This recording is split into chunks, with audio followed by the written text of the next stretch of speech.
muli sa bawat isa. Tayo po ay dadako na sa pag-aaral ng salita ng Panginoon. Buksan niyo po ang inyong pong mga Bibles sa Book of Ephesians.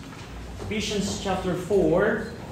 Now, every Sunday morning po ng ating pagtitipon, pinag-aaralan po natin ang Book of Ephesians. We are going through the Book of Ephesians. Pinag-aaralan po natin verse by verse mula chapter 1 verse 1. Pinag-aaralan po natin ang Book of Ephesians verse by verse. At tayo po ay nasa chapter 4 na ng Book of Ephesians. Ephesians chapter 4. Ephesians chapter 4, verses 7 to 11.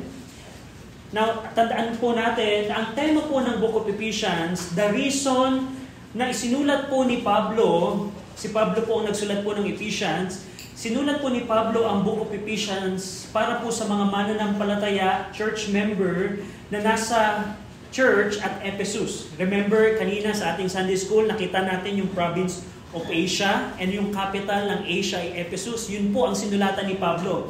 Si Pablo po, noong mga panahon pong ito, ay nakakulong na sa Rome. In Acts 28, nakulong po si Pablo. At nung panahon pong ito, sumulat po si Pablo, dahil nung time po nila, wala pang email, wala pang messenger, wala pang the only way na makapag-communicate po sila ay through the letters. At dito po, sinulat po ni Pablo ang Book of Ephesians, ang sulat na ito para sa simbahan sa Ephesus na ipinakita po dito ni Pablo yung katatayuan at yung mga pagpapala ng mga mananampalataya kay Jesucristo. At dahil sa kanilang katatayuan, dahil sa kanilang position, dahil sa kanilang blessing in Christ in heavenly places, Paul commanded them to walk with Christ on earth. Ibig sabihin, dahil sa iyong position kay Kristo, kailangan mong lumakad kasama si Kristo. At yun po ang pinakatema po ng Book of Ephesians. Ephesians 1, 2, and 3, ito po ipinakita dito ni Pablo yung katatayuan ng mga Kristiyano. Makikita po natin sa Ephesians 1 yung ating pong mga blessing in heavenly places. Makikita natin in Ephesians 1 that we have redemption. Makikita natin in Ephesians chapter 1 kung ano ang ating inheritance. And in Ephesians chapter 2 that the Lord quicken us or make us alive. In Ephesians 2, we see here that we are workmanship of God. In Ephesians chapter 3, we see that we are now part tayo ang ministeryohan in Ephesians 2, rather, we are part of a body. Kung ikaw ay Kristiyanong na baptized into a church, you are part of the body of Christ, meaning the local church, kung saan ka na baptized. At pagkatapos ipakita ni Pablo yung mga katotohanan yun, in chapter 4, 5, and 6, dito na siya humugot ng application. Now, kung kayo po ay familiar, kung kayo po ay nagtuturo, meron po ba sa ating teacher? Right now, walang teacher. Pero, ang pattern po dito ni Pablo, pagkatapos turuan, in Ephesians 1, 2, 3, the blessings, the position, in Ephesians 4, 5, and 6, binigyan niya na ngayon ng exhortation, the application. Tandaan niyo po, yung natutunan natin, kung hindi natin ito i-apply, wala po itong kabuluhan. At yun po ang pinakatema po ng Book of Ephesians na pagkatapos nilang makita ang kanilang blessing, katatayuan, in Ephesians 4, inexhort or inutusan na sila ni Pablo paano lumakad. Now, we are in Ephesians 4, verse 7, at ito po ay bahagi ng section ng practical application na ini-exhort ni Paul ang mga Ephesians believer na lumakad ng tama, lumakad kasama si Kristo in the context of a church.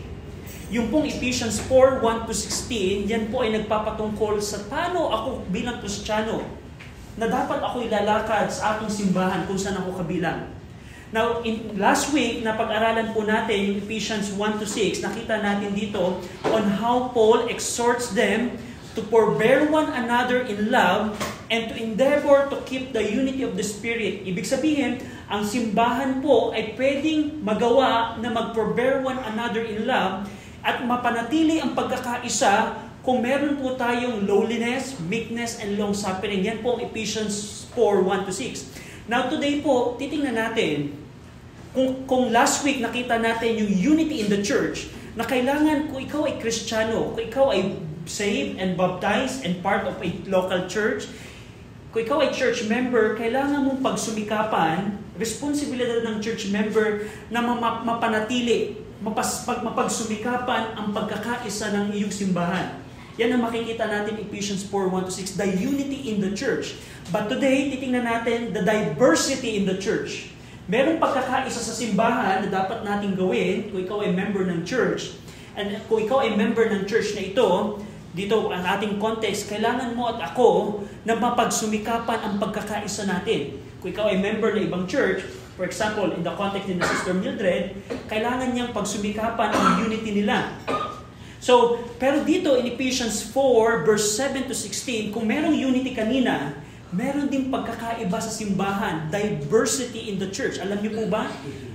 Meron pong pagkakaiba ang mga church members. At titingnan natin paano ginamit ito ni Pablo sa kanyang sulat. Tayo pong lahat, basahin ko po muna yung Ephesians 4:7 and then we're going to pray. Ephesians chapter 4, verse 7, but unto every one of us is given grace according to the measure of the gift of Christ, wherefore he saith, when he ascended up on high, he led captivity captive and gave gifts unto men. Shall we pray? Ama namin Diyos po na makapangyarihan sa lahat, kami Panginoon ay lumalapit po sa inyo, humihingi Panginoon ng tulong, nabigyan niyo kami Ama ng kaunawaan ng Ephesians chapter 4. We pray, nabigyan niyo kami ng understanding, bigyan niyo kami Panginoon ng knowledge about this upang ma-apply namin Ama ang inyong pong salita. We pray, Panginoon, ang banal na Espiritu magpaunawa nito sa amin dahil alam namin sa aming sariling kakayanan, sa aming sariling katalinuhan, we cannot comprehend your word. But we pray na kayo magbigay ng bukas na puso sa mga tagapakinig this morning. And I pray na kung sa aming kalagitnaan, meron pong hindi paligtas, kayo magpaunawa ng Ebanghelyo upang sila'y dumating sa saving knowledge ng aming Panginoong Kristo. And we pray din naman na tanggalin nyo ang mga distraction upang kami, Panginoon, ay magkaroon ng mainam na pakikinig ng inyong pong salita. Sa ngalan ng aming Panginoong Kristo, Amen. So, in Ephesians 4:1-6, Paul exhorts the members of the Ephesians church to maintain the unity that they have within their assembly. Pag sumikapan nyo, ang tone dito ni Paul in Ephesians 4:1-6, church members, pag sumikapan ninyo na mapanatili ninyo ang pagkakaisa. But in Ephesians 4:7-16, in-explain dito ni Paul that in the Lord's assembly, there are diversities of gifts given to them. Meron pong pagkakaiba ng mga regalo, spiritual na regalo o kaloob ang Diyos sa bawat church members. Now dito po, ginamit po ni Pablo dito yung metaphor ng human body. Tingnan niyo po in verse 16. Upang ipakita yung truth na ito. For from whom the whole body fitly joined together and compacted by that which every joint supplieth, according to the effectual working in the measure of every part, make it increase of the body unto the edifying of itself in love. Ginamit dito ni Pablo upang ipakita yung unity in the church and diversity in the church. Ginamit ni Pablo ang human body as metaphor. Ibig sabihin, gumagamit siya ng example upang ipakita yung katotohanan. Now, ang katawan po natin, ay kumikilos siya ng united. Kung inisip ng yung brain, merong nerve, na electrical nerve, or I don't know the term, sorry, na magpa-function para lumakad ka. Kung yung mata mo ay kumikilo, ang paa mo ay kumikilos base sa nakikita ng mata. Ikaw, ang buong katawan mo ay kumikilos in unity. At sinabi ni Pablo, katulad ng isang katawan, kailangan nyo church at Ephesus, that's the context, local church at Ephesus, kailangan nyo maging united. Pero ang isang katawan po, magkakaiba siya. Hindi po lahat ng parte ng katawan ay mata. Hindi lahat ng parte ng katawan ay kamay. So, ang katawan po natin ay meron tayong iba-ibang klaseng parte ng katawan, diversity, pero ang pagkakaiba nito ay kumikilos ng pagkakaisa. So mapapansin nyo, ang katawan natin, they are united, but there are many diverse parts ang ating katawan. So ginamit ni Pablo metaphor ang ang katawan ng isang tao na may iba-iba silang parte, pero kumikilos sila ng isa. Upang ipakita ang kanyang sinasabi dito sa church, katulad ng isang katawan, kailangan niyong magkaisa kahit kayo'y magkakaiba ng regalo ng kaloob ng Diyos. So, I hope na makita natin yung point dito ni Pablo. Now, in verse 7, sabi dito ni Pablo, we're going to study each verse. Sabi dito ni Pablo, but unto every one of us is given grace according to the measure of the gift of Christ. Sabi ni Paul, God gave every one of us grace. Ang recipient po ng grace na tinutukoy po dito na the recipient of God's grace is every believer. And according sa context ng Ephesians chapter 4, the every one of us na ito, they are referred to the church members of the Ephesians church. So yun po ang context po nito. Primarily, hindi po ito sinulat ni Pablo sa atin. Ito po ay nasulat 2,000 years ago. At ang sabi ni Pablo, every one of us, referring sa church at Ephesus, the church member na nag-exist 2,000 years ago, every one of us, we are the recipient of God's grace. So dito, Paul included himself na sila yung mga tagatanggap ng biyaya ng Diyos. At itong given grace na ito is according to the individual measure of the gift of Christ. So tandaan po, ito pong mga church member ng Ephesus, nakatanggap po sila ng biyaya ng Diyos. At ito pong biyaya po ng Diyos na ito po ay ayon sa individual na pagkasukat ng regalo ng Diyos. Now, anong tinutukoy ni Pablo dito, Brother RJ? Tatatandaan niyo po, ang ating pong Panginoong Kristo is the ultimate gift of the Father to the world. According to John 3:16, for God so loved the world that He gave. That's the essence of give. You give something, that's called a gift. For God so loved the world, dahil sa pag-ibig ng Diyos, ibinigay niya ang kanyang buktong na anak upang ang sinumang manampalataya sa Kanya ay hindi mapahamak. Now, anong tinutukoy ng Bible ng papahamak? Tandaan niyo po, ang Bible po ay nagtuturo na ang ating pong kasalanan ay meron pong kabayaran. Now, kung ako halimbawa, ako po, by the way, dating magnanakaw, bago po ako masave, ako po yung magnanakaw, at yung mga ninakawan ko, nakatakas ako sa kanila. And hanggang ngayon, probably hindi nila alam na ninakawan ko sila. Nakatakas ako sa kanila, pero ang katotohanan, yung aking kasalanan, hindi ko matatakasan ng Diyos. Ang sabi po ng Bible, ang kaluluwa na nagkakasala ay tiyak na mamamatay. Ang hindi lamang po tinutukoy ng Bible yung kamatayang pisikal, na kapag ako ay nagka-cancer, namatay ako, yun ang kamatayan. Meron pong tinutukoy ang Book of Revelation na ikalawang kamatayan, kung saan yung aking kaluluwa, yung aking ako, ay itatapon ng Diyos sa isang lugar na dagat-dagatang apoy. Now, tunay ba, Brother RJ, na merong dagat-dagatang apoy? Tunay ba na merong dagat-dagatang apoy? Tumingin lang kayo sa langit. Ang araw po ay patunay na merong dagat-dagatang apoy. And alam nyo ba, ang araw ay parang dagat-dagatang apoy? Our sun right now, scientifically, is a lake of fire. So, dito, ang Bible nagsasabi, dahil sa aking kasalanan, merong kabayaran ng aking kasalanan. Ang katotohanan po, lahat po ng tao ay nakadestino sa isang lugar na dagat-dagatang apoy. Bakit? Dahil ang Diyos po natin ay banal at makatarungan. Doon sa mga aking ninakawan, dati, makatakas ako sa kanila. Pero sa Diyos, ang kasalanan mo at kasalanan ko, hindi ka makakatakas. At dahil doon, lahat tayo ay nakadestino. Actually, lahat tayo, merong ticket papuntang lake of fire, hell and lake of fire. Lahat po, that's by default. Hindi mo man i-acknowledge mo yun man yan o hindi, ang katotohanan. Hindi magbabago yung katotohanan na lahat ng tao ay nakadestino tumungo ng impyerno dahil sa ating kasalanan. Pero hindi po doon natapos. Ang sabi po ng John 3:16, sapagkat gayon na lamang ang pag-ibig ng Diyos. Ibig sabihin, ayaw ng Diyos na ikaw at ako, kaibigan, ay mapunta sa dagat-dagatang apoy.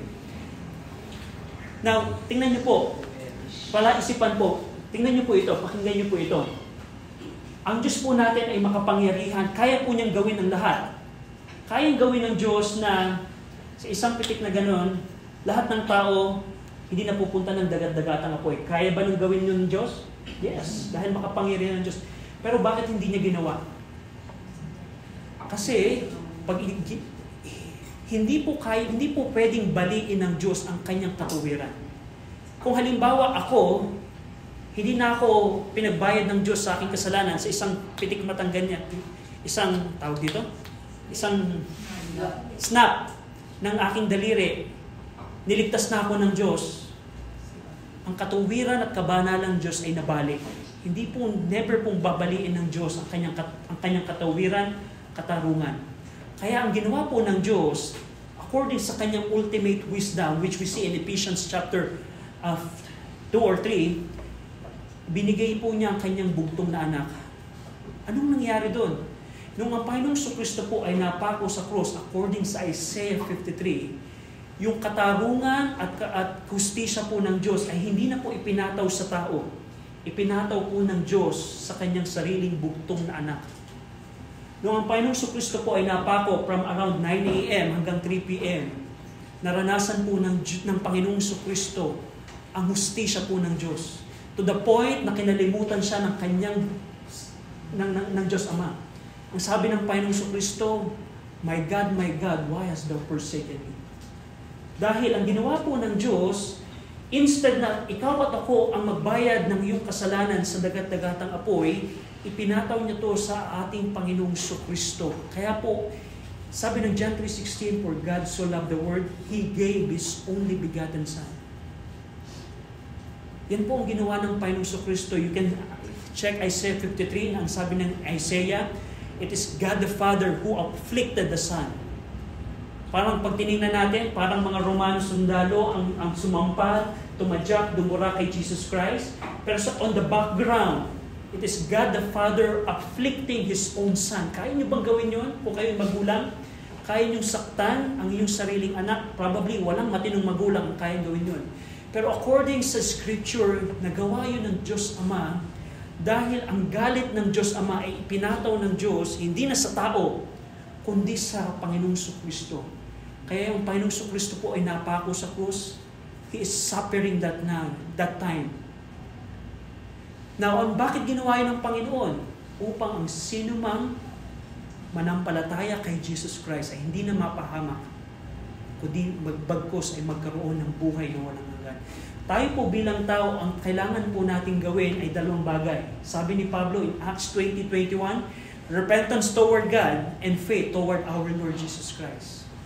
Ang pagsisisi po ay parang ganito. Ito yung pagtalikod mo sa iyong kasalanan. Now, nabanggit ko kanina na ako po'y dating magnanakaw at ako po ay nagsisi, nung ako po'y 13-year-old, nagsisi ako, dumating po ako sa point na pinagsasihan ko yung aking mga kasalanan. Now, ang tanong ko ganito, sinabi ko nung 13-year-old, ako'y nagsisi na. Pero kung ako ngayon ay nagnanakaw pa rin, sa tingin niyo tunay yung aking pagsisisi? Definitely no. Ang pagsisisi po, ang repentance toward God, ito yung pagbabago ng iyong isipan, ito yung pagbabago ng iyong volition, ito yung pagbabago ng puso mo patungkol sa kasalanan. Kung dati, willingly ka and nai-enjoy mo ang gumawa ng kasalanan, kung ikaw ay magsisisi, magbabago yung pananaw mo dyan. Ito yung pagbabago ng pananaw o pagtalikod sa maling relihiyon, sa maling Diyos-Diyosan, maling prinsipyo, at ikaw ngayon ay magpapasakop na sa Diyos. That is repentance. Ang repentance po ay pagtanggap kay Jesus bilang Panginoon. At alam niyo po ba, in our time, hindi po lahat ng tao ina-acknowledge na si Jesus Christ ang kanilang Panginoon. Now, Brother RJ, paano mo nasabi? Kung si Jesus Christ ang iyong Panginoon, sino ang nasusunod sa iyong buhay? Probably yourself. You are the Lord of yourself.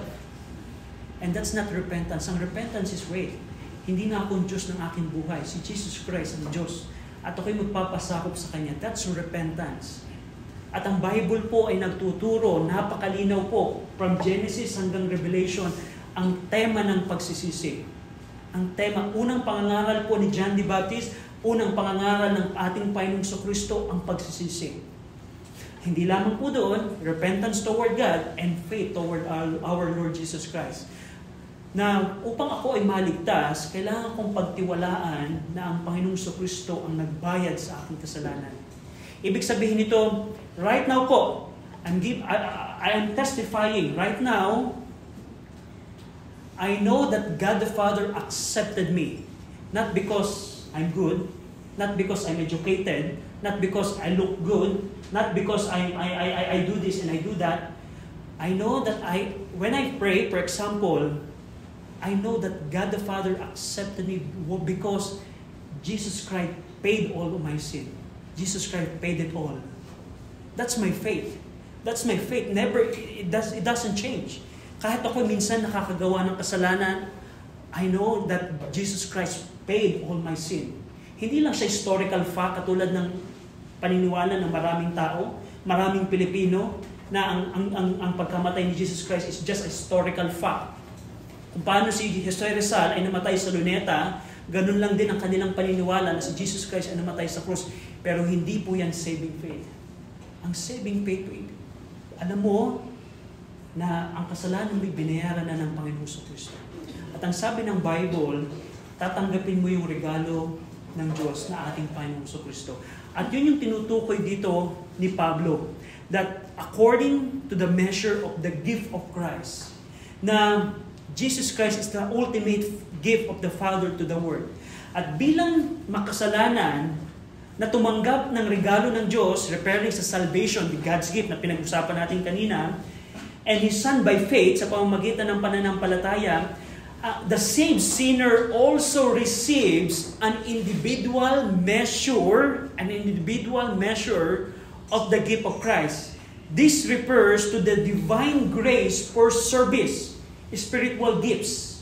Yung context po ng grace na tinutukoy po in Ephesians 4, iba po ito sa grace ng Ephesians 2. Now, ang grace ng Ephesians 2, ito po yung grace na nakapagliligtas, saving grace. Yung Ephesians 4 po na grace na tinutukoy po dito, according sa context, tandaan niyo po, every word of the Bible should be defined by the context. Now, ang grace na tinutukoy po dito is the divine grace for service. Na ito yung biyaya na ibinigay ng Diyos upang ikaw ay maglingkod sa Kanya. At ang sabi ni Pablo sa mga church member ng Ephesus, bawat isa sa inyo ay binigyan ng individual measure of the gift of Christ. Now, yung word na measure, in Greek it's metron. It is used, Paul emphasized measure or metron in Greek to demonstrate that the Ephesians church has a complete measure to minister herself in edification. Now, pakinggan niyo po ito.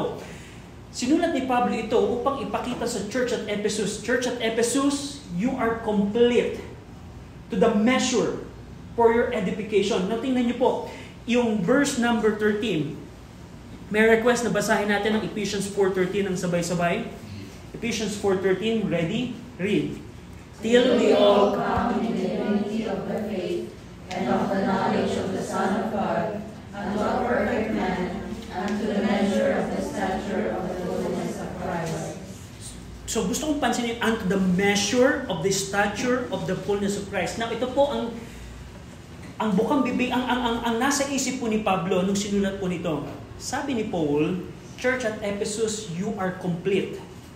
Bawat church member sa Church at Ephesus, binigyan ng iba-ibang gifts. At kayo ngayon ay kumpleto. Anong ibig sabihin kumpleto? They can function according sa kalooban ng Panginoon. Tandaan niyo po, hindi po sukatan dito ay numbers ng member. Now, hindi ibig sabihin yung isang church ay 100 ang member, yung isang church ay 10 yung member. Hindi ibig sabihin incomplete yung 10 ang member at complete yung 100 member. No, no, no.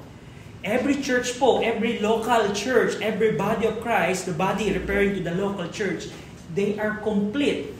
Ayun, tinutukoy dito ni Pablo, unto the measure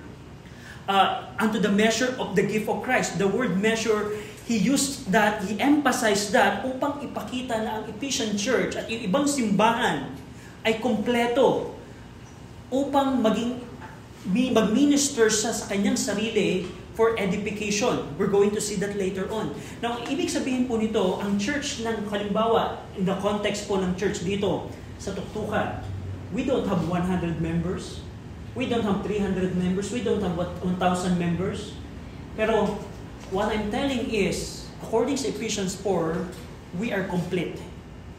Meaning, we can function as one body to serve the Lord, to fulfill His will, and to be edified.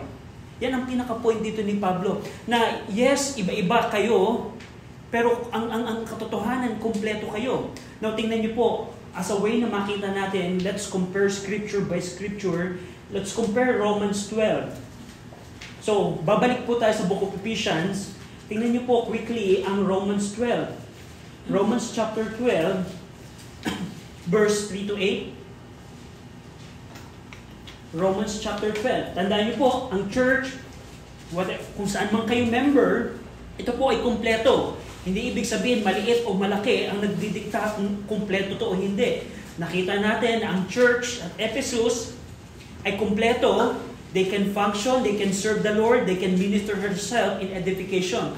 Now in Romans chapter 12, ito po ay sulat ni Pablo sa churches in Rome, nung panahon po ng 2,000 years ago. In Romans 12, 3 to 8, sabi dito ni Pablo, "For I say, through the grace given unto me, to every man that is among you, not to think of himself more highly than he ought to think, but to think soberly, according as God hath dealt to every man the measure of faith." Yung pong tinatawag na measure of faith, ito po yung pagtanggap ng Kristiyano sa regalo ng ating Panginoong Kristo, referring sa soteriological salvation, sa salvation ng isang tao, acceptance of the gift of Christ.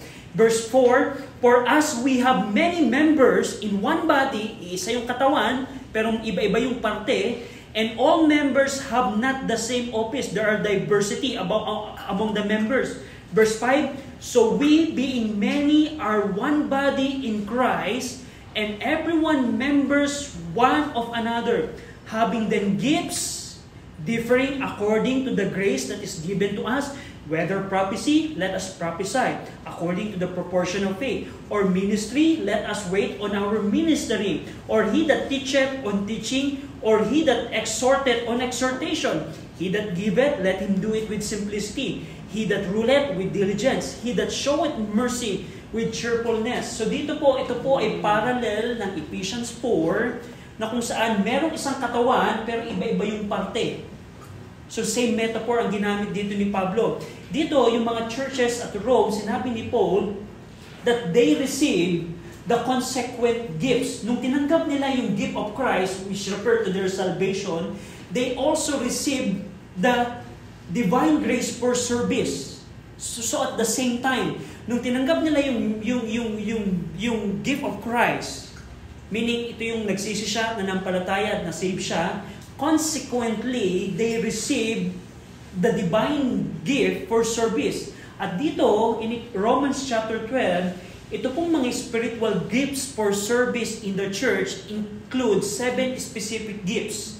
Dito po, sa Romans chapter 12, meron pong 7 gifts na binigay si Pablo. Yung una, yung prophecy.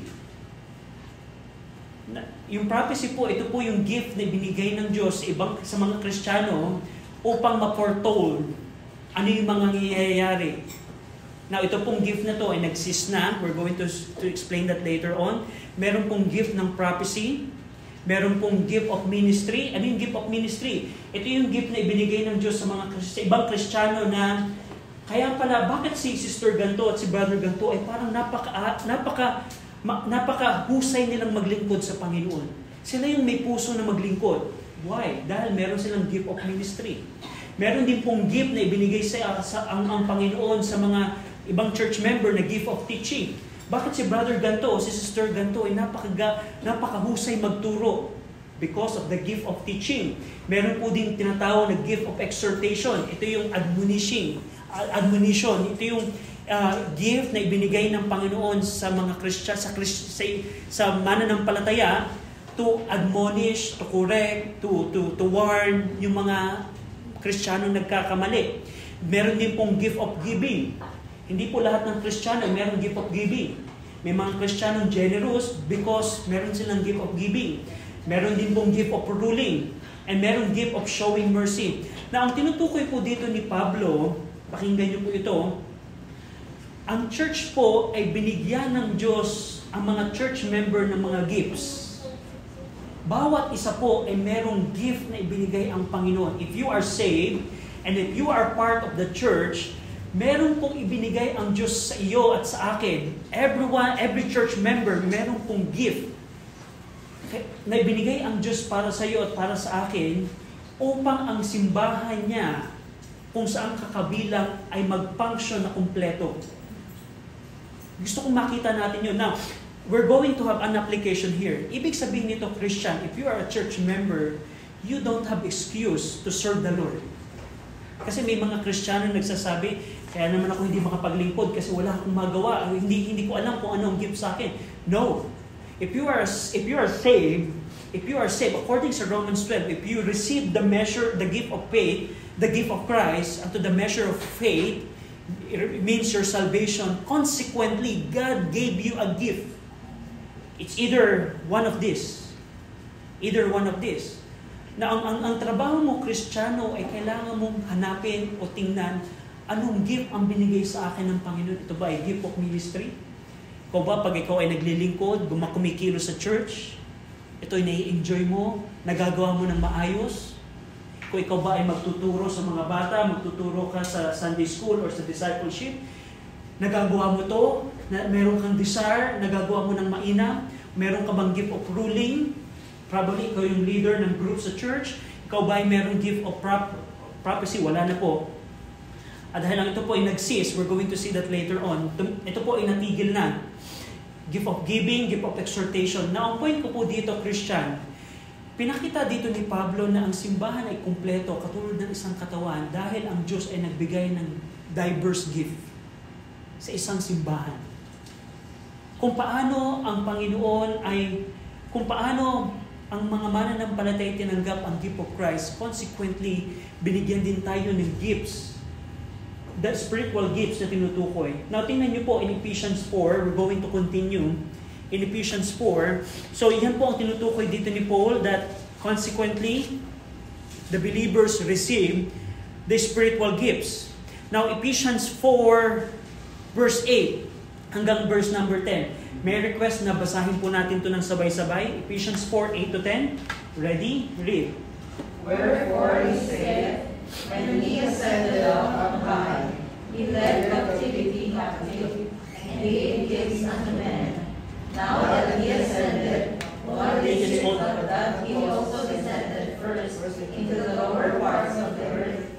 He that descended is the same also, that ascended up far above all heavens, that he might fill all things. Now, ito pong nakamamangha. In-explain dito ni Pablo paano nangyari, paano ang design ng Panginoon na after ang isang tao ay tanggapin ang Panginoong Jesucristo, kanyang regalo, at consequently, binigyan din siya ng Panginoon ng spiritual gift para ang simbahan ay makumpleto. Paano ang design dito ng Panginoon? In-explain ni Pablo in verse 8 to 10. Dito, Paul paraphrase Psalm 68 verse 18.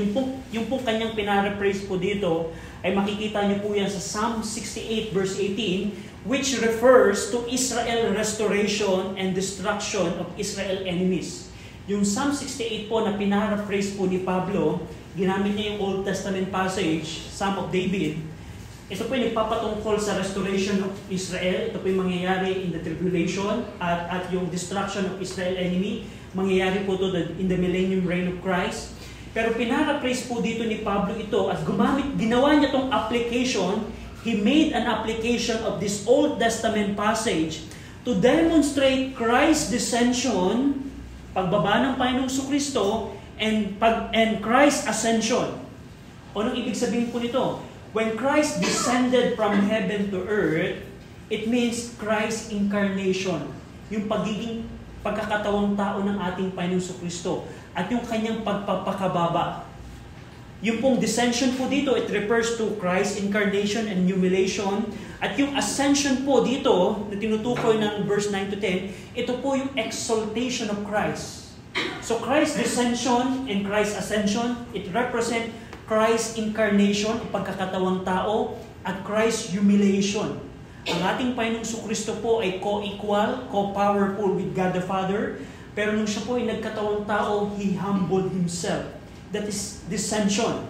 At pagkatapos po noon, nung ang Panginoong Jesucristo po ay napako sa krus, at namatay, inilibing at nabuhay na muli, siya po ay inexalt ng Diyos Ama. Tingnan niyo po ang Ephesians 1. Binanggit po dito ni Pablo kung paano in-exalt ng Panginoon, ng Diyos Ama, ang ating Panginoong Kristo. In Ephesians 1, verse 21 to 23, verse 20 muna, sabi dito, which He wrought in Christ when He raised Him from the dead, nung binuhay muli ng Diyos Ama ang ating Panginoong Kristo mula sa mga patay. Tingnan niyo po itong kasunod, and set Him at His own right hand in heavenly places, far above all principality and power and might and dominion and every name that is named, not only in this world but also that which is to come, and had put all things under His feet, and gave Him to be the head over all things to the church. Ang ating pong Panginoong Kristo ngayon ay hindi po nanatiling nakapako. Ang ating Panginoong Kristo po, nung siya'y binangon muli ng ating Diyos Ama, ang sabi po ng Book of Ephesians, God the Father exalted Him. He is far above all. Yung all po na tinutukoy dito, lahat ng anghel, nasa ilalim na ng Panginoong Kristo. Lahat po ng bansa, nasa ilalim ng Panginoong Kristo. Hindi man i-acknowledge ng tao, yan po ang katotohanan. Ang Pilipinas po right now, ang City of Taguig, ang barangay ng Tuktukan, lahat po ng principalities, lahat ng ruling ay nasa ilalim ng ating Panginoong Kristo. He descended, He incarnated and humiliated, or He humbled Himself, that descension, and when yung ascension na tinutukoy po dito is His exaltation. So gusto ko pong pansinin natin yan. Now in Ephesians 4, yung pong humiliation, your descension po ng Panginoong Kristo, ito po yung siya'y nagkatawang tao upang mamatay sa kasalanan po ng sanlibutan. That's the descension. Yung ascension po, ito yung pagkabuhay niya mula sa mga patay at pagkataas sa kanya ng Diyos Ama above all things in heaven and earth. Now, tingnan niyo po ito.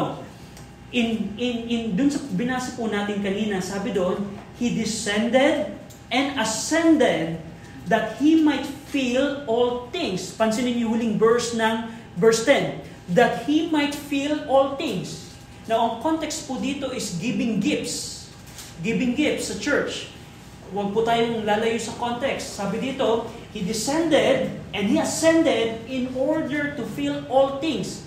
That He might fill all things. Ibig sabihin po nito, ang tinutukoy po dito ni Paul, sa pamamagitan ng incarnation, atonement, and exaltation ng Panginoong Kristo, He reconciled sinners to God. That Ephesians 2:15. He also reconciled the Gentiles to Jews in one body. That's Ephesians 2:16. Not only those, but also He gave gifts unto men. Now, ang tinutukoy dito ni Pablo, the reason kung bakit ang Diyos ay nakapagbigay ng spiritual gifts sa church member, because He descended and He ascended. Ibig sabihin, yung redemptive work of Christ on the cross empowered Him, or empower this authorization to give gifts to men in His churches. Ibig sabihin, the reason kung bakit nakapagbibigay ng gifts ang ating Panginoong Kristo sa mga church member ay dahil sa kanyang redemptive work on cross. That's what Paul was telling to the Ephesians church here. So at dito, dahil sa ginawa ng Panginoong Kristo, the church is the fullness of Christ that filleth all in all. Tingnan niyo po ang Ephesians 1:23. Ephesians 1:23. Ephesians 1:23, which is His body. Yung body na tinutukoy dyan ay yung church ng Ephesus. The fullness of Him that filleth all in all. The church at Ephesus is the fullness of Christ that filleth all in all. Ang ibig sabihin po nito, dahil sa pagkamatay ng ating Panginoong Kristo, dahil sa kanyang descension, incarnation, humiliation, atonement, at yung kanyang pagkabangon muli, at yung kanyang exaltation above all, the church right now is filled with His presence, power, agency, and riches, so that we can make complete all in all. Nabanggit ko kanina, mga mananampalataya, na ang church po ng Panginoon, whether malito or malaki, whether ang church ay binubuo ng 10 members, whether ang church ay binubuo ng 100 members, ang churches po ng Panginoon ay kumpleto. That is the essence ng He that filleth all in all. Dahil sa ginawa ng Panginoong Kristo sa krus, ang simbahan po ngayon ay kumpleto. Na pwede tayong mag-function at gawin ang kalooban ng Diyos dahil tayo po ay kumpleto na. So yan po ang tinutukoy dito ni Pablo. Now in Ephesians 4, not only that God or Christ gave gifts to every church members. And in verse number 11, basahin po natin ng sabay-sabay. Ephesians 4:11, ready? Read. And He gave some apostles, and some prophets, and some evangelists, and some pastors and teachers. Now, thank you po. Now, tandaan niyo po, ang pinaka-context po ng Ephesians 4, ang simbahan po ay kumpleto. Meaning, we can function as a body to perform the will of God in our time. Hindi lamang sa pagbibigay ng Panginoong Kristo ng mga spiritual gifts sa bawat isa. If you are a part of a church, if you are a church member, you have a spiritual gift. Kailangan mong gamitin itong gift na ito para paglingkudan ng Panginoon. You need to discover and find out what gift God gave you so that you can help the church, your church, kung saan kabilang, so that your church can be complete, can function as a body. Not only spiritual gifts ang binigay ng Panginoon, also the spiritual, He also give the church leaders. Pansinin niyo po doon, binanggit po dito ni Pablo ang 4 na leaders ng church, yung pong mga apostles, yung pong mga prophets, yung pong mga evangelists, yung pastors/teachers. Ibig sabihin, in order na makumpleto ang simbahan, hindi lamang nagbigay ang Diyos ng mga spiritual gifts sa church member, nagbigay din siya ng mga leaders. Yung una po doon, yung mga apostles. The apostles there, it is the messenger or the one that is sent. That's the very sense ng apostle. Tandaan niyo po, ang apostle po ay nagsis na, meaning na nawala na po ito. The Lord sent this divinely appointed men to the Jews and Gentiles for evangelization. Yung pong mga apostle, ito po yung opisina ng church na ibinigay ng Diyos sa church upang mag-evangelize. Upang mag-evangelize. Now, ang tanong, meron pa bang apostle in our time? Wala na pong apostle in our time. Now, pwede nyo pong i-check ang 1 Corinthians 13, 8-13. Pwede nyo po yung check sa bahay. Pero in-explain po doon ni Pablo na ang opisina po ng apostleship ay natapos na. Nung natapos po ang canon ng Bible, in Revelations 22, yung pong office of the apostle, ito po ay natapos na. Wala na pong apostle in our time. Kung meron mang magkiklaim na siya apostle, probably false apostle siya. Now, pangalawa po dito ay yung pong prophets. God gave not only apostle to the church, kaya po by the way, sa Bible po, makikita niyo yung mga church, may mga apostle. Katulad po ng church at Jerusalem, meron po silang mga apostle. Si Apostle Paul po, apostle din po siya. Ibinigay po ng Diyos yung mga apostle sa church. Pangalawa pong binigay ng Diyos sa church ay yung pong mga prophets. Yung mga prophets po, ito po yung mga foreteller. Ito po yung may gift of prophecy na katulad ni Agabus in Acts 11 na nakita niyang merong magiging famine. Inireveal ng Diyos sa kanila na may magiging famine. At si Agabus, the prophet, ang ginamit ng Diyos to foretell revelation for the edification of the church. So, yan po ang prophets. Ngayon po, meron po bang prophets in our time? Wala na po. Bakit? Dahil lahat po ng revelation ng Panginoon ay nandito na. So yung apostle po at yung prophets, ito po'y binigay ng Diyos sa simbahan, pero in our time, ng ating pong panahon, according sa 1 Corinthians 13, 8-13, ito po ay nagsis na. Kaya po in our time, wala po ngayong prophets. Wala tayong apostles. Because of 1 Corinthians 13. Dahil tapos na po ang Bible. Pangatlo po, na ibinigay ng Diyos sa church, yung pong mga evangelists. The word evangelist means a preacher of the gospel. Evangelist. And in order na, ano bang trabaho, ano ba yung job description ng evangelist? In order to know ano yung job description ng evangelist, kasi in our time, there are many description, ano yung evangelist. Pero to properly know what is evangelist is, we need to know who Philip is. Is dahil sa po natatanging binanggit na evangelist sa Bible. Philip is the key example of the scripture of having this office. Anong ginawa ni Philip? He evangelized the heathen or the Gentiles as an itinerant preacher of the gospel. Also, Philip the evangelist has miracle power. So yan po si Philip evangelist, nagpi-preach siya ng gospel, palipat-lipat siya ng bayan, nagpunta siya, kausap niya Ethiopian eunuch, pumunta siya ng Samaria, iba-ibang lugar ang pinuntahan niya to preach the gospel at meron siyang miracle power. That's the evangelist. Now, right now, meron pong bang evangelist right now na may miracle power? Katulad ni Philip?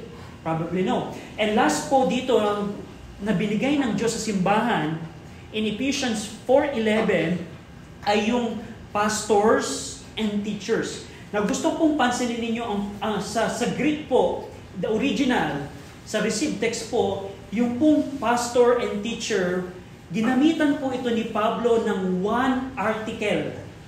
Meaning one article sa English po. Hindi po binanggit dito ni Paul na some pastor and some teachers. Binanggit dito ni Pablo na some pastor and teachers. Ibig sabihin yung pastor and teacher na tinutukoy dito, referring to the one office. Na anong tinutukoy nito ni Paul? Ibig sabihin, ang pastor po ay dapat nagtuturo din. Because alam natin, kung titingnan niyo po, ang 1 Timothy 3:2, the list of the qualification of a pastor, kailangan he is up to teach. Kailangan he is skilled na magturo. Na itong pastor and teacher na tinutukoy dito, ibinigay ng Diyos ang pastor/teacher sa simbahan na itong pastor na ito, kailangan nagtuturo din siya. Hindi mo maaalis, tandaan niyo po, hindi niyo po maaalis sa isang pastor ang pagtuturo. Kung ang isang pastor po ay hindi nagtuturo, hindi po yan pastor biblically. Dahil ang pastor po ay up to teach. Pero, pwede kang maging teacher nang hindi ka pastor. Kung ikaw halimbawa, tinuturuan mo yung mga anak ng Word of God. Ikaw ay Sunday school teacher sa mga bata. It doesn't mean na ikaw ay pastor. Ibig sabihin, you can be a teacher but not a pastor. Pero kung ikaw ay pastor, kailangan mo ikaw ay teacher. Dahil primary responsibility of a pastor is to feed the flock. Ilang beses po binanggit ng Bible, Acts 20, and in 1 Peter, feed the flock. Kung hindi ang pastor nag-aaral ng salita ng Panginoon, he is not up to teach. At alam niyo po ba, in our time, kahit dito po sa Pilipinas, marami pong pastor ang hindi nag-aaral. How can you teach if you're not studying the Word of God? Na Saturday night, Sunday pala tomorrow. Ano kayo ipipreach ko sa Sunday morning? Siguro kung ano na lamang. And that's the sad situation ng maraming simbahan. Even here in the Philippines. Na ang opinion na lamang yung pastor ang napapakinggan, not the scripture. Pero dito, makikita natin that God gave pastor/teacher to the church. So, binabanggit dito ni Pablo sa Ephesian Church. Ephesians Church, you are complete. Dahil hindi lamang binigyan kayo ng Diyos ng spiritual gifts, according sa Romans 12, may iba-ibang gifts, kundi binigyan din kayo ng Panginoon ng mga leaders. In their context, binigyan sila ng apostle, prophet, evangelist, and pastor and teachers. In our time, ang binigay ng Diyos sa mga simbahan right now ay pastor/teacher. Now, anong reason? As we close, tingnan niyo po ang Ephesians 4, bakit binigyan ng Panginoon tayo ng mga gifts kung ikaw ay part ng church? Anong reason ng Diyos? Para lamang maglaro sa simbahan? Para lamang happy-go-lucky ang church? Para lamang maglaro ang mga Kristiyano sa simbahan? Ano ang dahilan kung bakit binigyan ng Diyos ang church ng mga spiritual gifts at ng mga leaders nito? Basahin po natin ng sabay-sabay ang Ephesians 4, verse number 12. Ready? Read. For the perfecting of the saints, for the word of the ministry, for the edifying of the body of Christ. Kaya pala ibinigay ng Diyos ang mga spiritual gifts. Kaya din pala ibinigay ng Diyos ang mga pastors, ang mga leaders sa simbahan is for the perfecting of the saints. Completion of the saints. Ang tinutukoy po dito, the complete maturity ng mga ng mga mananampalataya. For the work of the ministry, upang ang mga mananampalataya ay maglingkod sa Panginoon. And lastly, for the edifying of the body of Christ. Ibig sabihin, ang church ngayon ay kumpleto dahil sa mga ibinigay ng Diyos. Hindi lamang spiritual gifts, kundi mga spiritual leaders. Next week po, titingnan natin yung verse 11 hanggang 16. At dito nakamamangha ang disenyo ng Panginoon sa isang simbahan. Na kaya pala ako binigyan ng gift ng Panginoon. Kung kung ikaw ay may gift, halimbawa of ministry, kung meron kang gift of giving, kung meron kang gift of showing mercy, kaya ka pala binigyan ng Panginoon ng gift. Disenyo niya to sa kanyang mga anak upang ang simbahan ay magampanan yung mga succeeding verses na makikita natin. Nakamamangha ang disenyo ng Panginoon sa kanyang simbahan. Hindi lamang ang Panginoon, nung ang Panginoong Kristo, nung ginawa niya ang kaligtasan sa krus ng Kalbaryo, hindi lamang siya concerned sa kaligtasan ng mga tao, siya din ay concerned sa pagkakatayo ng kanyang mga simbahan. Now, bilang application po ng ating natutunan, kung ikaw ay saved and baptized into a local church, kung ikaw ay ligtas, ikaw ay nabautismuhan, ikaw ay member ng isang local church, you have a gift that God gave for the perfecting of the saints. Merong ibinigay sa iyo ang Panginoon. Kung ikaw ay saved at ikaw ay baptized at member ng isang church, ang katotohanan, merong gift na binigay sa iyo ang Panginoon. Hindi mo pwedeng sabihin wala. Meron niya according sa atin. Napansin niyo yung verse 7, unto every one of us. Every one of us, it means all of us. In the context of the church. Ikaw at ako, if you are a church member, saved church member, meron kang gift. Now, ang tanong, do you use that gift for the perfecting of the saints? Do you use that gift for the work of the ministry? Do you use that gift for the edifying of the body of Christ?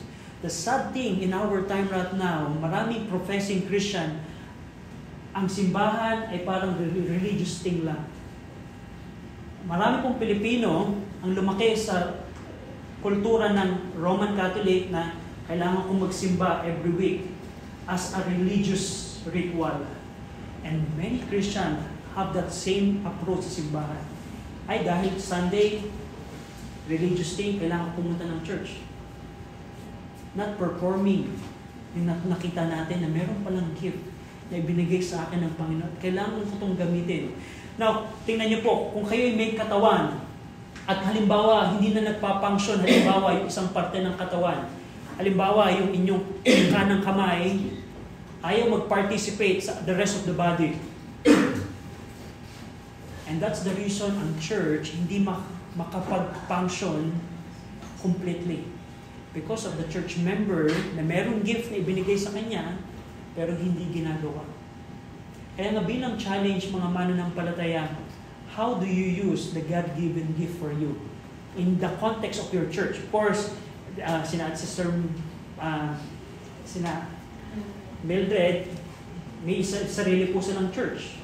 Pero kung ikaw ay church ng church dito sa Tuktukan, if you're a church member of this church, how do you use your gift? Do you serve the Lord for the perfecting of the saint? For the completion of the saint? For the edifying of the body of Christ? Because kung hindi mo ginagamit yung gift na yan, you're not doing the will of God. Para kang isang kamay na bahagi ka ng isang katawan, pero pabigat ka lamang ng katawan. That's a sad situation. Tayo pong lahat ay manalangin. Ama namin Diyos po na makapangyarihan sa lahat, salamat Panginoon sa inyong pong salita na aming pong pinag-aralan. Salamat Panginoon sa inyong katotohanan na aming nakita. Salamat din Panginoon na inyong pong ibinigay, inyong pong bugtong na anak, aming pong Panginoong Kristo, upang ang sino mang manampalataya sa aming Panginoong Kristo ay magkaroon ng buhay na walang hanggan at magkaroon ng relasyon sa inyo. Salamat din, Panginoon, sa katotohanan na ipinakita niyo sa amin na ang church ay disenyo po ninyo kung saan binigyan niyo ng mga gifts ang mga church member at binigyan niyo kami, Panginoon, ng mga pastors/teacher in our church upang kami, Panginoon, ay magampanan ang kalooban po ninyo.